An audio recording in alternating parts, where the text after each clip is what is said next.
Mountain English academy में एक बार फिर से आपका स्वागत है। हम बात कर रहे थे टेंस के बारे में।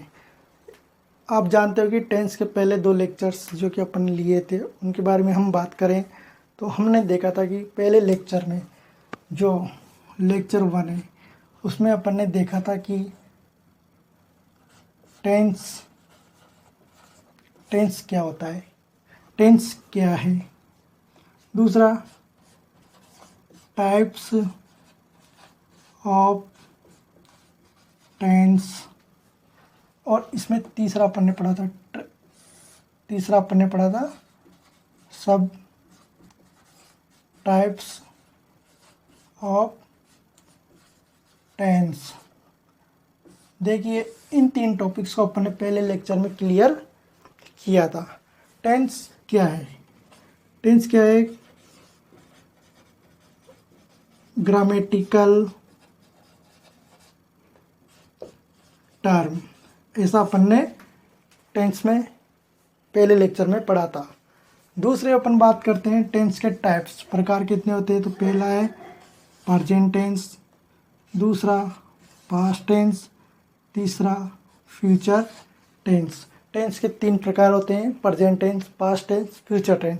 प्रेजेंट टेंस वर्तमान काल से संबंधित है, पास्ट टेंस भूतकाल से जो बीत गया है उससे संबंधित है, फ्यूचर टेंस जिसमें हम बात करते हैं अनुमान पर होने वाली घटनाओं के बारे में अनुमान लगाकर बात करते हैं। इसी प्रकार अपन ने आगे डिस्कस किया था इसी में कि इसके सब टाइप्स होते हैं। प्रत्येक टेंस के 4 सब टाइप्स होते हैं, उनके बारे में अपन बात करेंगे। तो पहला होता है सिंपल, दूसरा होता है कंटिन्यूअस, तीसरा होता है परफेक्ट, चौथा होता है परफेक्ट कंटिन्यूअस। इस प्रकार हम 4 सब टाइप्स के साथ इनको बात कर रहे थे। कुल टोटल सब टाइप्स हो गए थे 12 सब टाइप्स हो गए थे। इसी प्रकार हम आगे बात कर रहे थे लेक्चर 2। इसमें अपन ने स्टडी किया था golden rules of tense. Golden rules of tense. Golden rules of tense में अपन बात कर रहे थे तो अपन ने लगभग 9 to 10 रूल्स इसमें पढ़े थे। उसकी हम बात करें तो पहला आता है विपर्स्ट, इसी के साथ आता है विपर्स्ट प्लस एस या ईएस। ये अपन ने पहला रूल पढ़ा। दूसरे रूल में अपन ने बात की नोट की पोजीशन के बारे में बात की। तो इसकी पोजीशन कौन सी पोजीशन है? 3rd पोजीशन है। तीसरे नंबर में अपन ने बात की डू डच। चौथे नंबर पे अपन बात करते हैं प्रेजेंट कंटिन्यूअस की। तो उसमें किसका प्रयोग बताया था अपन ने? ING form. सभी प्रकार के कंटिन्यूअस टेंस में ये बेसिक नियम है कि आईएनजी फॉर्म आएगी, चाहे वो प्रेजेंट का हो, पास्ट का हो या फिर फ्यूचर का हो। इसी के साथ अपन ने 5वें नंबर पे बात की थी परफेक्ट टेंस की। उसमें हम हमेशा प्रयोग करते हैं वर्ब की 3rd फॉर्म का। ठीक है। इसी के साथ अपन बात करते हैं रूल नंबर 6। रूल नंबर 6 है कि परफेक्ट कंटिन्यूअस में अपन सिंस 4 का प्रयोग करते हैं। इस प्रकार अपन ने और भी रूल्स के बारे में अध्ययन किया। तो गोल्डन रूल्स जो होते हैं प्रेजेंट टेंस के, उनके बारे में अपन ने यहाँ पे अध्ययन किया। इसी के साथ लेक्चर 3 में अपन बात करेंगे। लेक्चर 3 जो आज का टॉपिक है उसमें हम बात करेंगे प्रेजेंट टेंस। प्रेजेंट टेंस की अपन बात करेंगे। प्रेजेंट टेंस किसे कहते हैं? जब भी किसी कार्य के वर्तमान समय में होने या करने में, या जो चल रहा होता है या हो चुका होता है या फिर हो रहा है जो कि एक लंबे समय से चल रहा है, तो उन सबको प्रेजेंट टेंस में रखा जाता है। इन सब प्रकार को अपन इन चारों टाइप में पढ़ेंगे। ठीक है।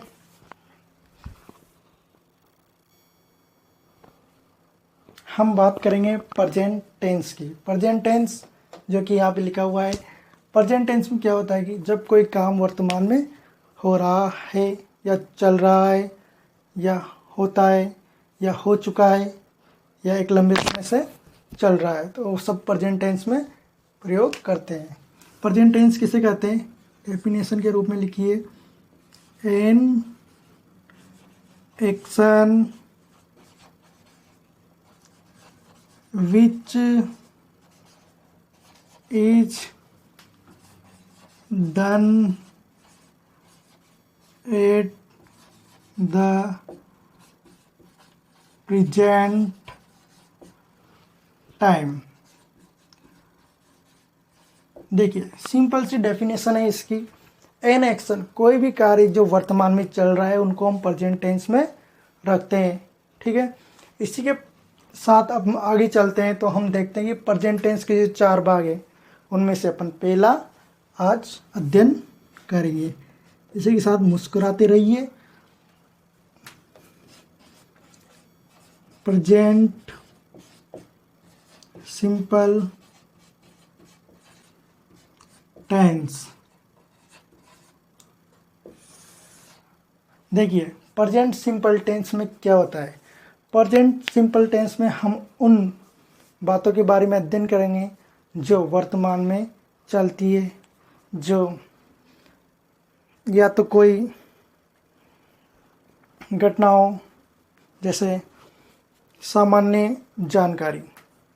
प्रेजेंट सिंपल टेंस में हम बात करेंगे सामान्य जानकारी, जो कि सार्वभौमिक तथ्य हो या फिर कोई घटना हो या गणितीय संक्रिया हो या फिर कोई सार्वभौमिक सत्य हो। इसी के साथ हम बात करेंगे यूनिवर्सल ट्रूथ, और हम बात करेंगे क्या बोलते हैं इडियम्स और कहावतें, प्रोवर्ब्स के बारे में अपन बात करेंगे। तो इसके बारे में थोड़ा लिख लेते हैं।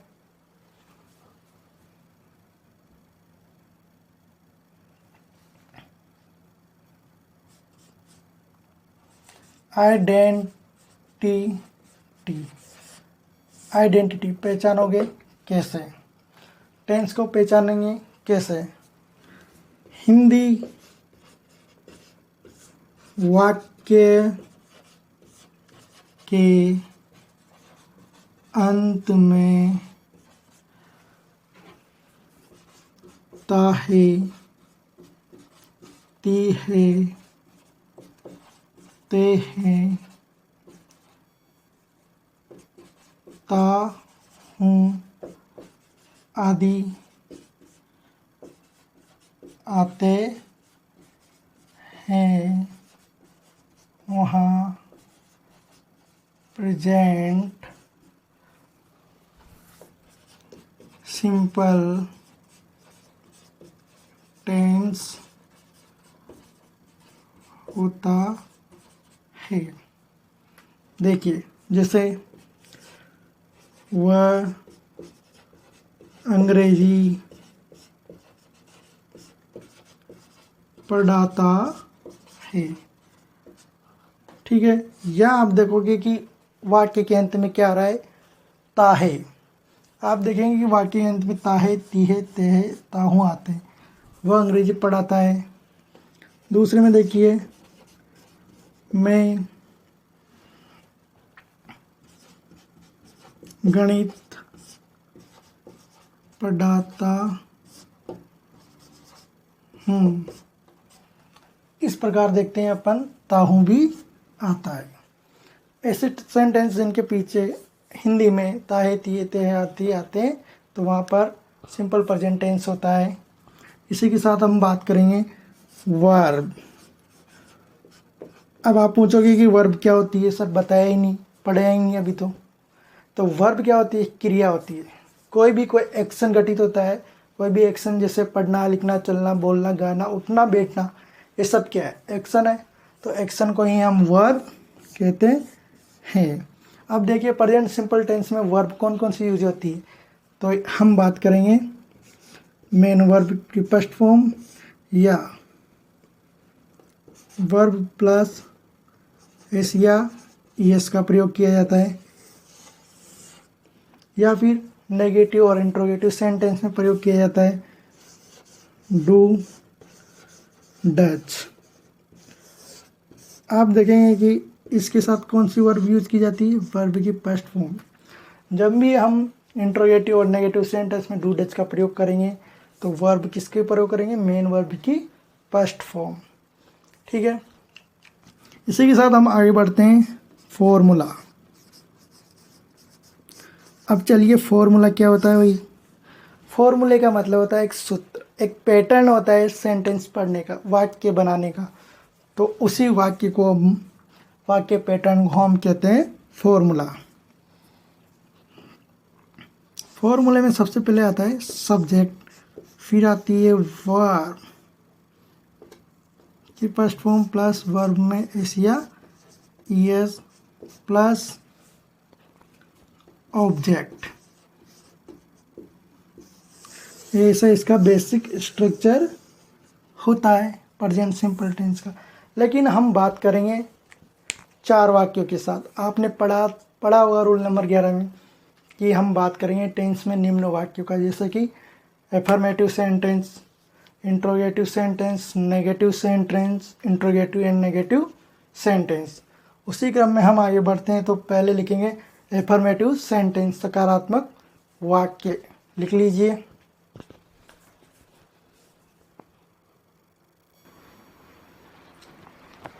चलिए हम बात करते हैं एफर्मेटिव सेंटेंस के फॉर्मूले के बारे में अपन बात करेंगे। तो पहले नंबर पे आता है एफर्मेटिव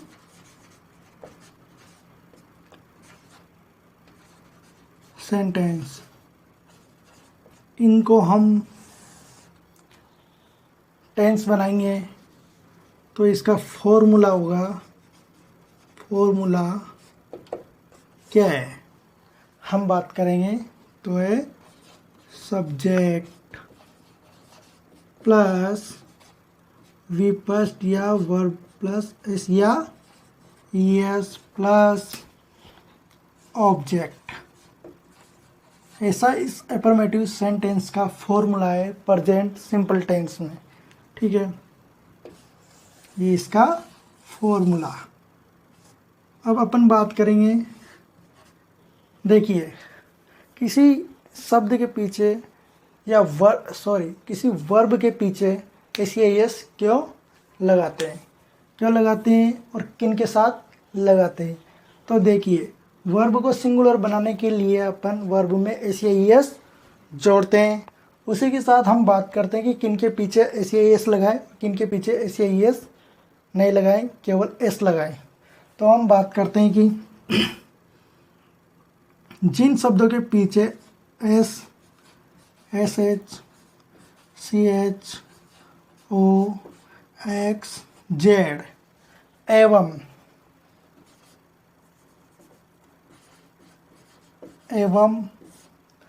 उन शब्दों के पीछे जिनके पीछे हो कॉन्सोनेंट प्लस अंत में वाई। C4 क्या है यहाँ पे,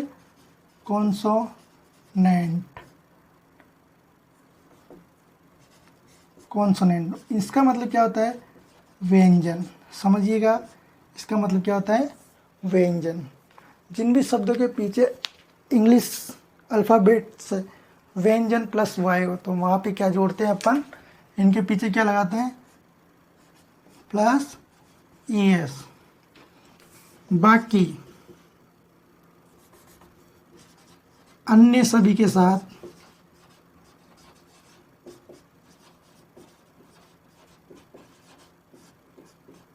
एस जोड़ते हैं, बाकी सभी के साथ क्या जोड़ते हैं, एस जोड़ते हैं। ठीक है, इसका अपन पहला वाक्य देखते हैं। जैसे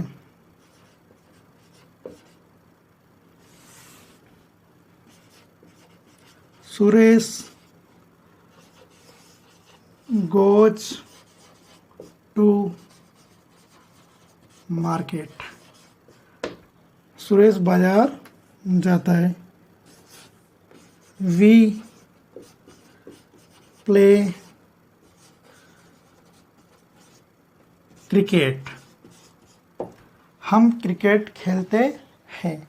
यहाँ पे देखिए सिंगुलर सब्जेक्ट के साथ क्या प्रयोग किया गया है, सिंगुलर वर्ब का प्रयोग किया गया है, और प्लूरल सब्जेक्ट के साथ अपन ने प्लूरल वर्ब का प्रयोग किया है। इसको हम बोलेंगे प्लूरल सब्जेक्ट और इसको प्लूरल वर्ब। ठीक है, इस प्रकार हम बात करते हैं आगे। तो दूसरे नंबर पे आता है नेगेटिव सेंटेंस। नेगेटिव सेंटेंस का मतलब आप समझते हैं कि नकारात्मक वाक्य जिनसे नहीं शब्द आते हों, उनके बारे में इसमें बात करेंगे। फॉर्मूला नंबर देखिए इसका, फॉर्मूला इसकी बात करना नहीं भूले। इसमें क्या आएगा, subject plus helping verb plus note plus main verb plus object, ये इसका फॉर्मूला हो गया। हम बात करेंगे सब्जेक्ट, जो कर्ता होता है वो पहले आता है, हेल्पिंग वर्ब सहायक क्रिया, इसी के साथ नोट तीसरे स्थान पर आ गया, इसी के साथ मेन वर्ब आती है, और इसी के साथ आता है ऑब्जेक्ट कर्म जो होता है वो। वाक्य देखिए,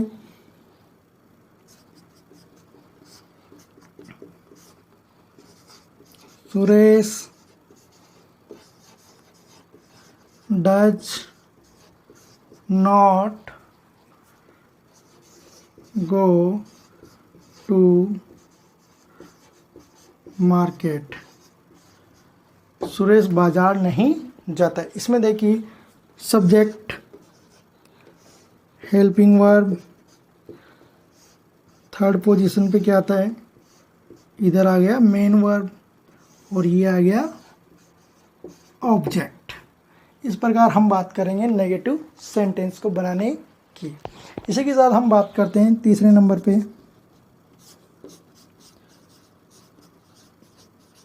इंट्रोगेटिव सेंटेंस।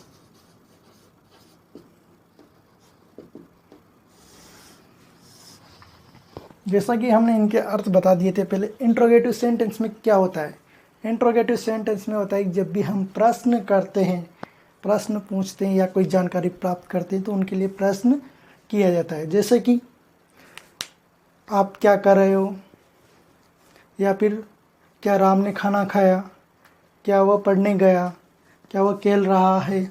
ऐसे वाक्य इन टेंस में रखे जाते हैं, इंट्रोगेटिव सेंटेंस बनाए जाते हैं इनसे। तो हम बात करते हैं फॉर्मूला।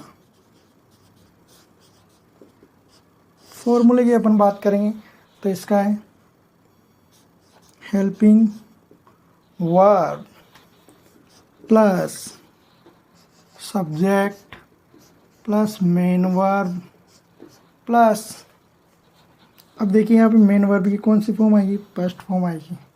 ठीक है, इसी के साथ हम बात करते हैं ऑब्जेक्ट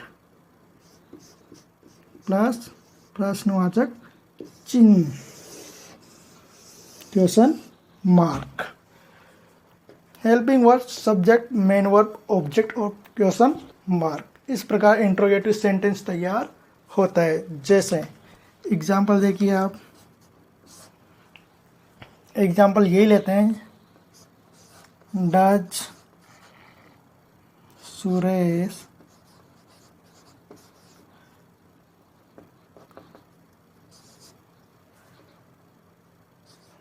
गो टू मार्केट। क्या सुरेश मार्केट गया। अंत में आता है प्रश्नवाचक चिन्ह। ठीक है, इसी प्रकार अपन ने बात की तीनों चारों प्रकार के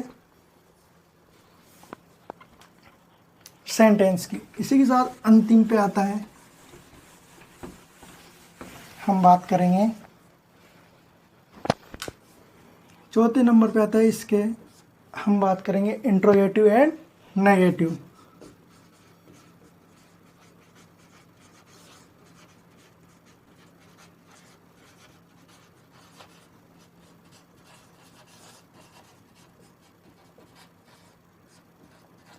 इनके बारे में अपन सामान्य जानकारी पहले पढ़ चुके हैं।